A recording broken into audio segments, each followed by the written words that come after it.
না যে মশার সাথে আপনি ইয়ে করে রাগ করে মশারি পুড়ে ফেলছেন আর কি, বিষয়টা এমন হয়েছে।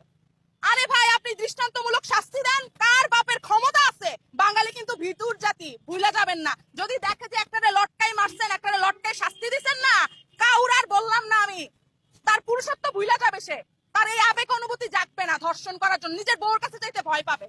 অর্ধেকটা তোমাদের পুরুষ, অর্ধেকটা আমাদের। আমরা যদি জেগে যাই না, কোন সরকার, কোন উপদেষ্টা গদিতে বসে থাকতে পারবে না। আমি লাশ নিয়ে রাজনীতি দেখতে পাই কখন জানেন? যখন আমি খুব অবাক হই, আমার ডাক্তাররা যারা আসিয়াকে চিকিৎসা করেছে, সে আসিয়ার পাশে দাঁড়ায় ছবি পোস্ট করে। কেন তুমি ছবি পোস্ট করলা? আমি দেখতে পাই অনেক উপদেষ্টারা দল বল নিয়ে, প্রশাসন নিয়ে আসিয়াকে দেখতে চাই। কেন তুমি দেখতে যাবা? আসিয়ার চিকিৎসা না করে তোমরা আসিয়াকে দেখতে যাও, তোমরা ফটোশুট করতে চাও। আমাদের কি বললেন, হাসান আব্দুল্লাহ যাচ্ছে, আমাদের আর্মিরা যাচ্ছে, অনেকেই ছবি পোস্ট করছে। কেন ভাই ছবি পোস্ট করছো? তোমরা কি নিজেদেরকে বীর পুরুষ মনে করছো? তোমরা কি মনে করছো মাগুরায় যাচ্ছি, কবর জিয়ারত করছি, দাফন করছি, আমরা বীর পুরুষ?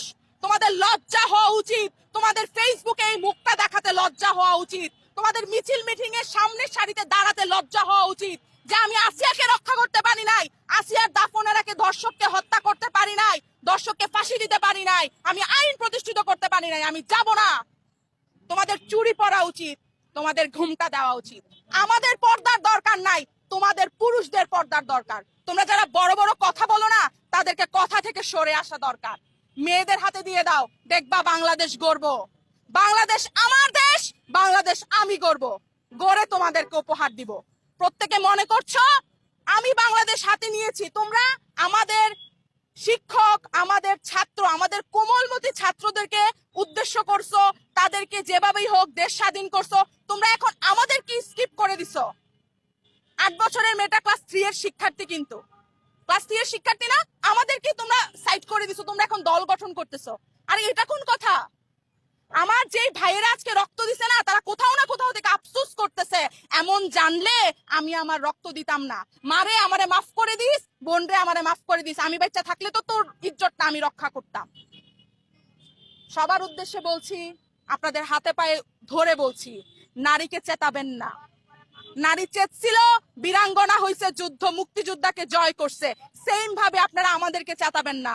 2024 সালে আমরা রুখে দাঁড়াইছি, 26, 27, 28, 29, 30 এ রুখে দাঁড়াইতে সময় লাগবে না। নারী পারে না এমন কিছু নাই, নারী আপনাদেরকে জন্ম দিছে, নারী বাংলাদেশ জন্ম দিছে।